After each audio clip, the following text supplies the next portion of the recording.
Hey everyone, Michael O'Brien here, and this video is going to be the sequel, the part 2 to the why do magicians purchase knockoff magic props instead of supporting the original creator.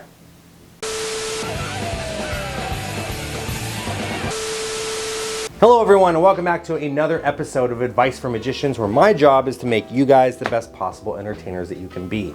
Now, if you have not already watched the other video, I highly recommend that you go back and watch that one first. I'm going to clarify a couple of things. Some of you guys have asked some questions and whatnot. I'm going to clarify a couple of things in that video, and I'm going to add some more context on top of it. Since making that video, it's been very interesting. I was expecting it to get, some mixed kind of emotions from people. What I was not expecting was people sending me emails and like writing whole novels and telling me how I'm the scammer. I'm the scammer for charging so much money for a product when you can go on Temu or AliExpress and you can get that product for like $1, right? How dare you sell it for 30 bucks when it's actually only worth $1? You're the scammer, you're the one ripping us off, right? So I wanted to address all of these things. So the first thing was, and again, if you haven't watched the video, please go back and watch the other one. The first thing was I made a sort of, what's the word I'm looking for? Analogy, there you go, of this Thomas Kinkade painting, right? And some of you have come back, and rightfully so, have said, but just because you're buying a Thomas Kinkade painting for, 150 bucks, it does not mean that it's fake. It could be a licensed print. And you're absolutely 100% correct on that, right? In the example that I was giving, I was assuming that the painting was not a licensed print. It was like someone decided to scan the painting and they were reselling it. You know what I mean? Like they were selling a knockoff of the painting. They were not selling an officially licensed thing. So again, with the Thomas Kinkade thing, again, I'm gonna say, let's assume that the painting is not an officially licensed print. It was like, and it doesn't have to be Thomas Kinkade, it could be anything. It could be like, I don't know, some kind of painting that you saw on the street, right? And you bought that painting off of the artist on the street for like 100 bucks, and you went home and you made a bunch of prints of it, and then you went to the flea market and you're selling the prints for $10 a piece. You just need to sell 10 of them, and now you've just made your 100 bucks back on that painting. But you didn't paint the painting, the guy that you found on the street painted it, right? So it's like the same kind of idea. Now, the other thing that people were saying was the consumer, it's not their responsibility to know the difference between the fake and the real thing. So if they buy a painting for 150 bucks, they might think, oh wow, I'm getting this beautiful painting for 150 bucks. It's gonna look nice on my wall. Again, I'm not talking about those people. I'm talking about the people that know what a Thomas Kinkade painting is and know that it's a fake, but choose to buy the fake anyway because they want to save money on it. That's where this whole thing is coming from. And a lot of you guys are reading into these analogies like a little bit too specifically. It is an analogy for a reason, but let's put all of the analogies aside and let's go back to the original point. You have a content creator that creates this product and puts it on the market, and it's $30. Then you have someone that takes that product, rips the downloads off, puts the downloads on their own website for free, and then makes a cheap mock-up of whatever the props are that are included, and then now they're selling that thing. At no point are you profiting off of this at all. That person is taking all of the money from the thing that you created, right? So you created this thing, and now someone else took your thing and duplicated it, and now they're making their money off of it, right? And so now let's get to the letter that I received. I'm not going to put it on the screen. I'm not going to share any names. There was a couple of different variations on this. I got a couple of comments, and I got a couple of private messages on Facebook, and I got a letter written. I'm calling it a letter. It was like a novel sent to me on on my sent to my email inbox. And all of these different variations were kind of similarly talking about the same thing, but basically it was along the lines of, you're selling this thing for $30, right? But the rip-off person is selling it for like $5. Doesn't that mean that the thing that you're selling is actually only worth $5 and you're scamming us by selling it for $30? What's the deal with that, right? So let me break it down for you and why the thing is $30 and why this thing is $5. Hey everyone, so sorry for the interruption. I just wanted to take a quick minute to thank the newest members of the mob for joining. Thank you guys so much. It's because of you that I'm truly able to keep this channel going. You're gonna get early access to videos, you're gonna access tutorials, lectures, and even get one-on-one access with me where you can pick my brain about anything that you like. If you guys would like to join them and become a member of the mob, please click the join button, or you can click the membership tab right here on the channel for more information. If you guys would like to see some more awesome magic, please head over to my online magic shop at o'brienmagic.com. And as always, if you enjoy these videos, please go ahead and click the subscribe button and ring the bell so that you'll be notified every time I upload a new video. Thank you so much for the interruption. And now back to the video. Let's just say I put out a deck of cards. Right, and let's say it's a special deck of cards that does some kind of cool magic trick, and it's $30, right? I have to spend hours and hours and hours putting together the routines, going out, field testing this, making sure that everything works well, all of this stuff. So I'm including all of that time and labor that I'm putting into this thing, right?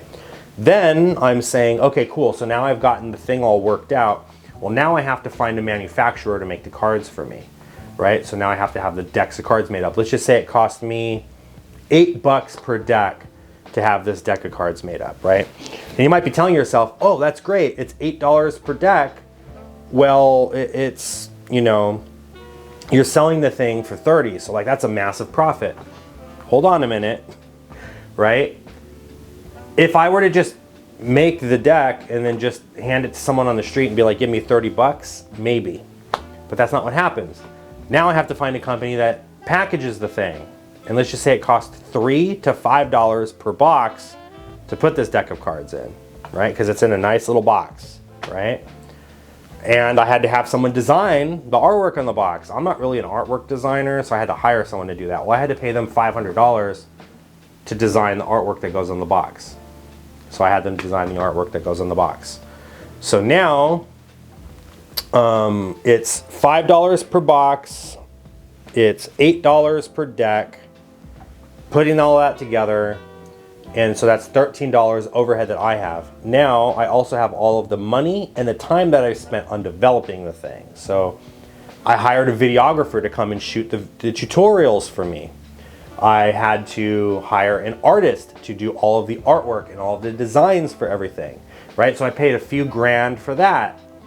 And then I had to pay for the physical props as well, the $5 for the boxes, the $8 for the decks, right? So now I'm in the hole, like maybe like 8 or 10 grand, depending on how many units of the thing that I bought, right? Like if I had to buy, you know, 500 units or 1,000 units of the boxes, and 1,000 units of the decks of cards, you know, because you don't just buy one deck, you have to buy a minimum of quantity to have the decks produced.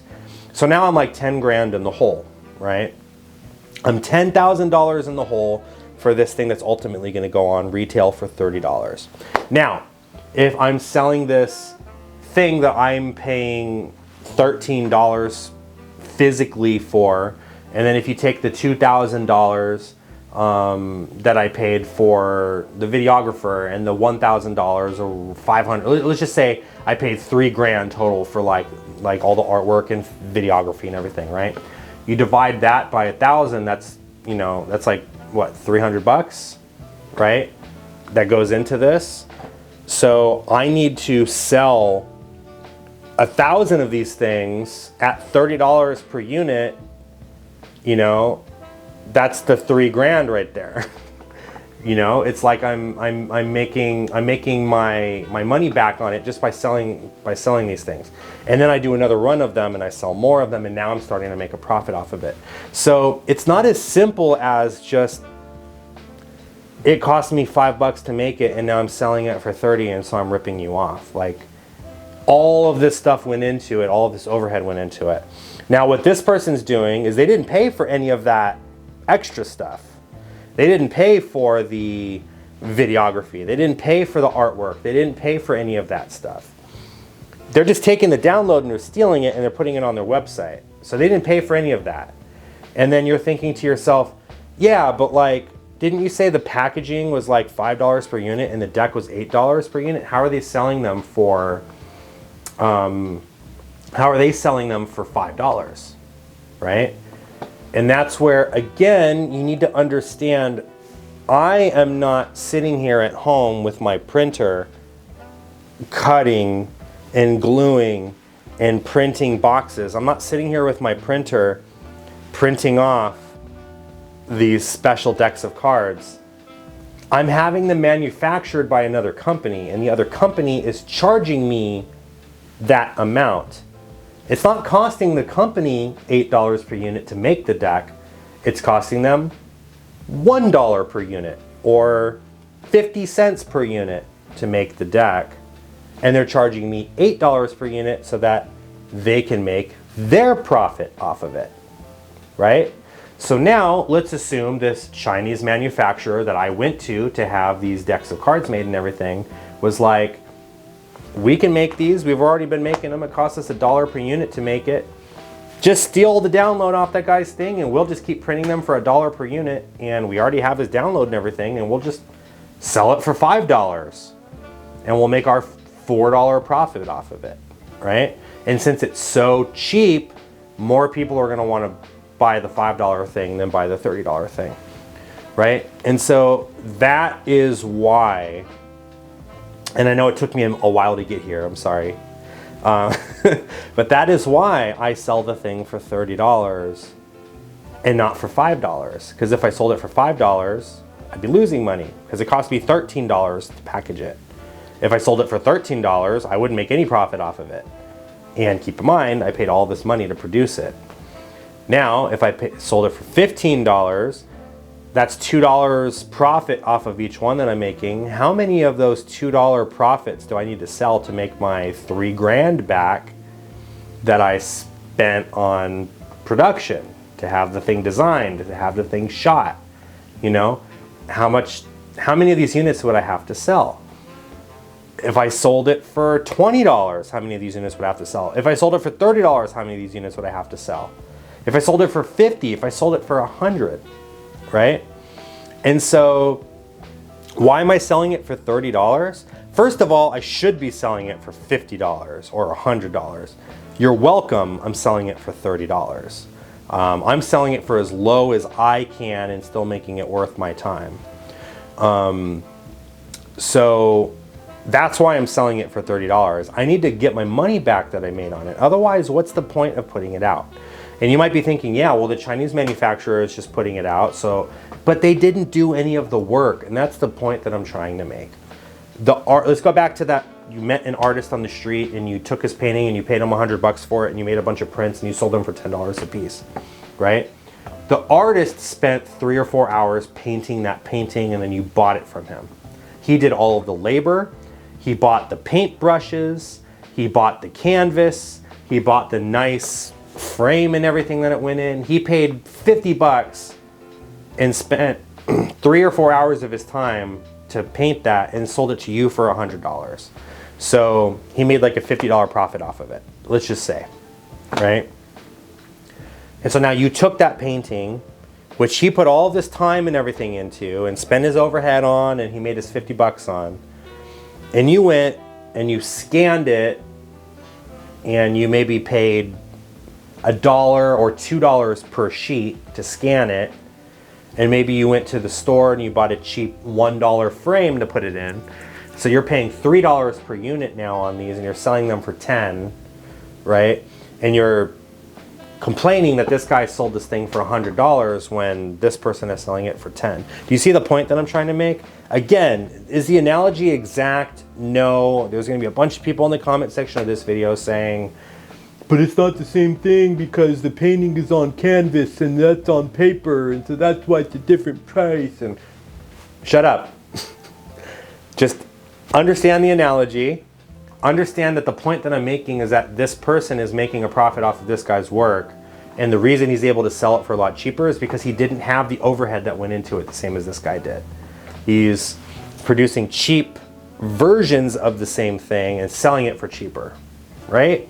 Does that make sense?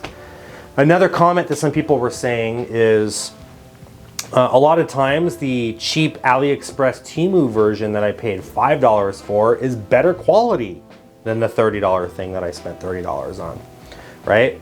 And oftentimes you're not wrong. That is true. The cheap knockoff might be the same quality or maybe even better quality than the original is, right? And again, the reason for that is because you're cutting out all of the middleman, and you're cutting out all of the, and I haven't even gotten into wholesale yet. I have to sell this thing for $30 because if I wholesale it to Murphy's, they only want to pay me $15 for it, right? Because now Murphy's wants to sell it to Penguin Magic for $20, and then Penguin Magic wants to sell it to you for $30, right? So the more people that are putting their hands in it, the more money is transferred amongst all of these people, the less profit you make on it. I'm only making $2 profit off of the thing that I took all this time spending because I'm selling it to Murphy's for 15, right? So, and that's if you want to go into wholesale. That's a whole nother conversation for a whole nother time. But my point is again, going back to this special deck of cards, yes, the manufacturer is putting out the same quality thing for cheaper, but that's because they're the ones manufacturing it. If they were manufacturing it and their overhead was $1 per unit, and my overhead was $8 per unit because that's how much they were charging me to sell the thing, like they want to make their profit off of me, why would they not just sell that thing for a lower price? They're not going to sell it for 30, they're going to sell it for something cheaper because they don't have the same kind of overhead that I do. I have $8 per unit overhead, they have $1 per unit overhead. That's the difference, right?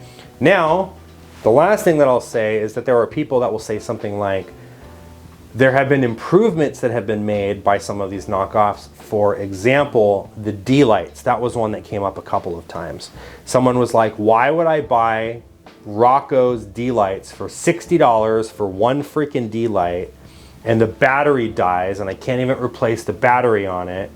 And if I do want to replace the battery on it, I have to like crack the thing open, break it essentially, put the new battery in, put the thing back in and like glue it in and basically hand make the thing now, just to be able to replace the battery that's inevitably going to die after you've used it for like a year, right?